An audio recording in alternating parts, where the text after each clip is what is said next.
चलो बच्चा एक और नया सम, ये सम है इलास्ट्रेशन 4। इलास्ट्रेशन 4 जो है वो सब्सक्रिप्शन रिलेटेड है, छोटा सा सम है, ध्यान से समझना, ये आगे बहुत आएगा, ये लॉजिक बहुत इंपॉर्टेंट भी है। तो चलो बच्चा इन्फॉर्मेशन में क्या दिया हुआ है, तो यहाँ पे दिया हुआ है disclose the following information income and expenditure account for the year ended on 31 December मतलब 31/3/2015 in and the balance sheet as on date. तो बच्चा अब ये समझो हमारा जो करंट ईयर जो चल रहा है ना वो क्या होगा 14-15 और लास्ट ईयर जो होगा वो 13-14। ये पहली चीज़ समझ में आई। चलो बच्चा तो ये समझते हैं। तो यहाँ पे जो दिया हुआ है पर्टिकुलर डेट दी हुई है, इसको ओपनिंग बोलो या लास्ट ईयर बोलो, ओपनिंग बोलो या लास्ट ईयर बोलो, और यहाँ पे क्लोजिंग बोलो या करंट ईयर बोलो, जो आपको याद रखना है वो आप रख सकते हो। क्लियर है?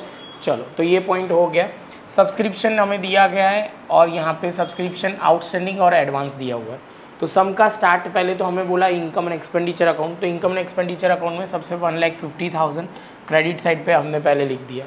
अब जो ध्यान में रखना है करंट ईयर का आउटस्टैंडिंग प्लस होता है, करंट ईयर का सब्सक्रिप्शन आउटस्टैंडिंग जो होता है करंट ईयर आउटस्टैंडिंग प्लस होता है करंट, ऐसे बोलना पड़ेगा, लास्ट ईयर आउटस्टैंडिंग वो माइनस होता है। पहले ये पॉइंट क्लियर है। तो जो हम देखते हैं सबसे पहले ये आउटस्टैंडिंग करंट ईयर है 8,000 है, तो वो हम प्लस करेंगे, तो यहाँ पे 8,000 देखो आउटस्टैंडिंग 8,000 पहली बात।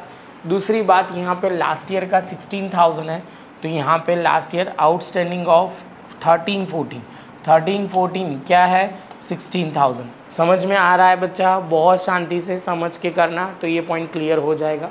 उसके बाद अब एडवांस की बारी। जनरली करंट ईयर एडवांस जो होता है वो इनकम होती है, तो हम माइनस करते हैं।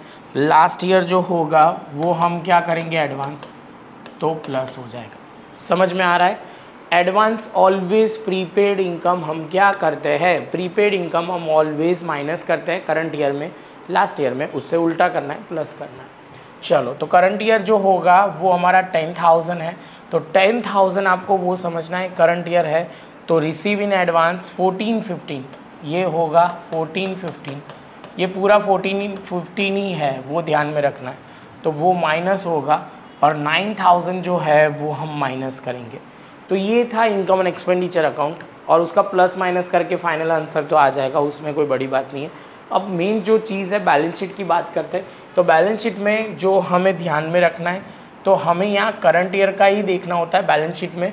तो बैलेंस शीट में यहाँ पे आउटस्टैंडिंग जो होगा वो क्या होगा, तो बच्चा आउटस्टैंडिंग जो होगा वो हमारा यहाँ पे हम लिखेंगे प्रीपेड, मतलब असेट की और साइड आएगा जो मिलना बाकी है, और जो प्रीपेड है एडवांस में मिल गया है वो हमारे लिए क्या हो जाएगा, तो वो हमारे लायबिलिटी साइड पे हम रिसीव इन एडवांस 10,000 लिख देंगे। इसके साथ बच्चा हमारा ये पॉइंट ख़त्म हो जाएगा।